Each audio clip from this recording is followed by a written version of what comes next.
I'm Chad, and once again we are at Buttonwillow Raceway Park riding with Let's Ride Track Days. I've got the Daytona 675R out here today, running some more time on the slicks. Gonna try to use a lap timer on the bike, but I'm gonna buy one soon, a GPS one, it'll be good. I also have the Tuono factory out here as well. It's currently over at Suspension Matters getting set up. I got the preload dialed in. Shock was a little bit soft as I suspected. There was basically no preload on it, so now there is some. The front was a little stiff too, so he's dialing that in. But just got done with the first session on the Daytona.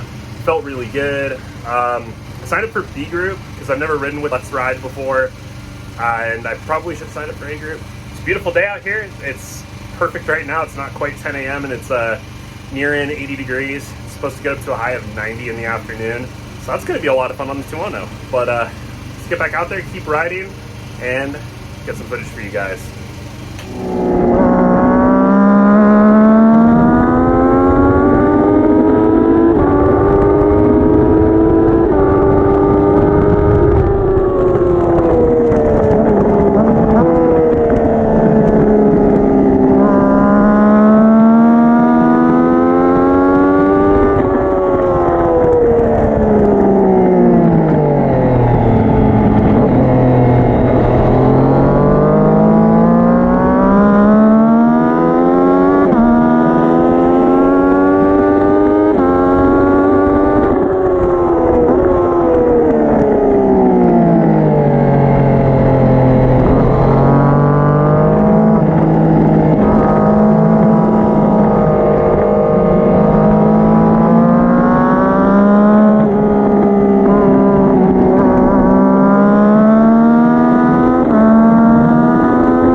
a good time out on the Daytona.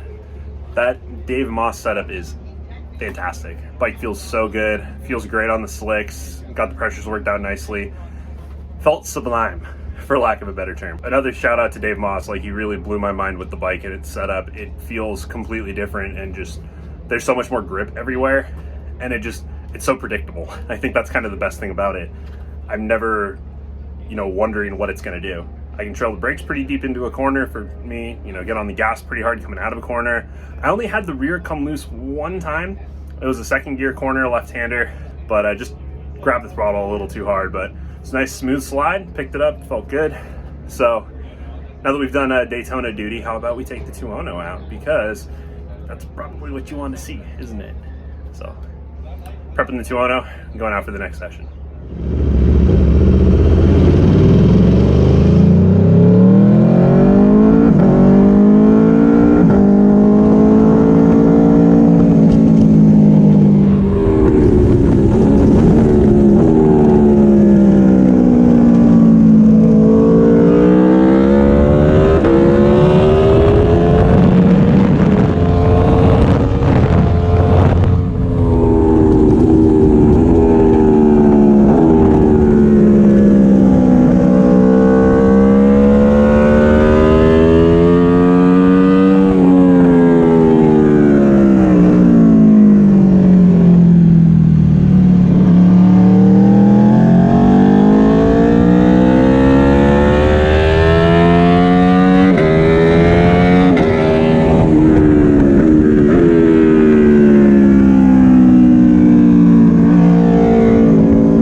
That's a wrap on another day out at Buttonwillow Raceway Park. Ran in B group. This is my first time riding with Let's Ride track days. Good organization, cool people, well organized. It was fun. I'm definitely gonna ride A group next time though. I was getting stuck in traffic a lot, and I did A group with the Aprilia Racer Days event, and just because I didn't figure there were gonna be a lot of like really fast guys out there. But now that I'm at the point where it's like I'm kind of the faster guy in B group, I feel like natural progression. So I think that's what I'm going to be doing from now on. I did get the Tuono suspension set up by Suspension Matters out here. Did a good job. Added some preload to my shock, took some out of the front end. Bike felt a lot better than it did before. I definitely need stickier tires. The still slide in the rear coming out of corners, and even when I'm trying to be very conscientious of the fact that it has a ton of power. So that's on my to-do list. Not very high up though. I definitely want to finish out these Rosso 3s because they were basically brand new when I got the bike. But yeah, that's it. It was a great day. It was hot out, but had a lot of fun. Daytona felt great. Tuono felt great. Going home, everything's in one piece. It's a good time. Thank you for watching, and if you enjoyed this video, give it a gentle little click of the like button. Consider subscribing for more track day Tuono V4 Daytona 675R content, and I hope to see you in the next one. Later.